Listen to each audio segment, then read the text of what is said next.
Ag PhD full episodes and more are now available on Acres TV, the newest ag platform connecting you to fields of information. Look for us on watchacrestv.com.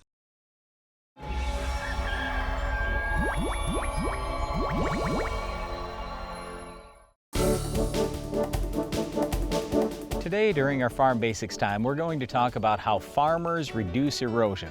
Did you know that since the 1930s, erosion has been reduced by 2/3 in the United States? That's a big number. But are we ever going to eliminate soil erosion? Well, no. And you think about it this way. If you live in town and you've got a small yard, what happens when it rains hard?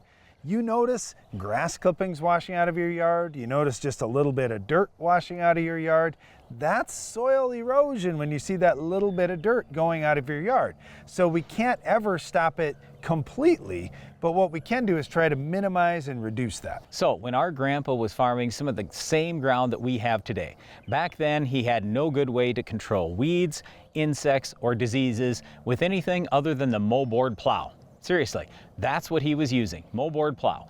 Did lots of tillage, there was no residue left out there, and so because of that, because there was no residue, that meant that there was going to be a lot of soil erosion. So what he did is he built terraces, even on ground where there wasn't a lot of hill.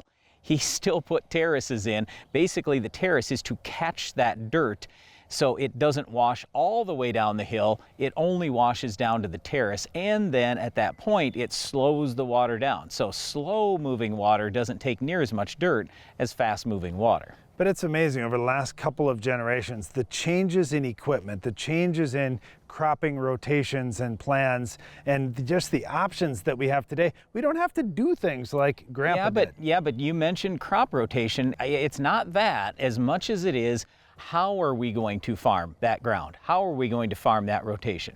So since the time where our grandpa was farming this ground, we now have great herbicides, we have insecticides, we have fungicides, and we have fantastic no-till or strip-till equipment, so we can leave the residue out there.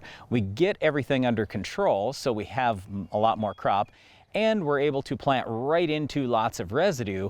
He never had those tools. So I certainly don't blame him for having some erosion. He was doing the best that he could with the tools he had. We have so many tools now, it's pretty awesome. Well, it is. If they were just free, Brian, that would be the better thing. Yep. They are kind of expensive, but I would say this, when I mentioned crop rotation, what I really meant was cover crops. And this is something that doesn't work in every farm and every operation, but like for example, on our farm, we chop silage, we immediately plant a cover crop out in that field, and we get something growing again. And part of the reason we do that is to prevent soil erosion. If we can get a crop growing out there, now when it rains, the rain is going to hit the crop instead of hitting the dirt. And when rain hits directly on the dirt, think about how far those raindrops are falling from.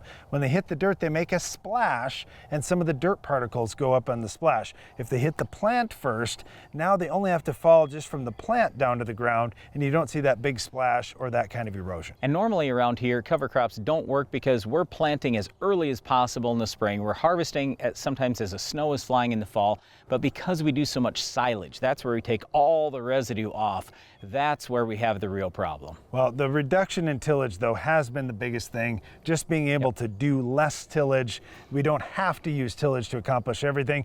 We've seen dramatic reductions in erosion from when our grandpa farmed, even from when our dad was farming. There's a lot less erosion today. It's been a great thing. So I would just say this, farmers in general are very concerned about erosion. We all as farmers want to do the best things for our soil, so long term we're able to raise a great crop. And a lot of people talk about conservation and sustainability. Yeah, neither of those is good enough. We as farmers are trying to make things better out there. We're trying to make our soil better, water cleaner. We're trying to have great food that we provide for the world and more of it. And quite frankly, I think we as farmers are doing a great job, but we can always continue improving and reducing soil erosion. Well, one other thing we can improve on is control of our weed of the week. Can you identify this week's weed?